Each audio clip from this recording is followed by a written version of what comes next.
Hello friends, চলে এসেছি আজ আবার একটা নতুন রেসিপি নিয়ে। আজ বানাচ্ছি ওটসের একটা রেসিপি। তো তার জন্য প্রথমেই 2 কাপ ওটস নিয়ে নিলাম, আর নিলাম 1 কাপ আটা, আর কিছুটা পরিমাণ গ্রেট করে রাখা গাজর, পেঁয়াজ কুচি, লঙ্কা কুচি, আদা কুচি, ধনেপাতা কুচি।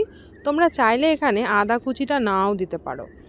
আর দিয়ে দিলাম লবণ, হলুদ, লঙ্কা গুঁড়ো আর গোলমরিচ গুঁড়ো। তারপর কিছুটা জল দিয়ে এটাকে 15-20 মিনিট রেস্টে রেখে দেবো।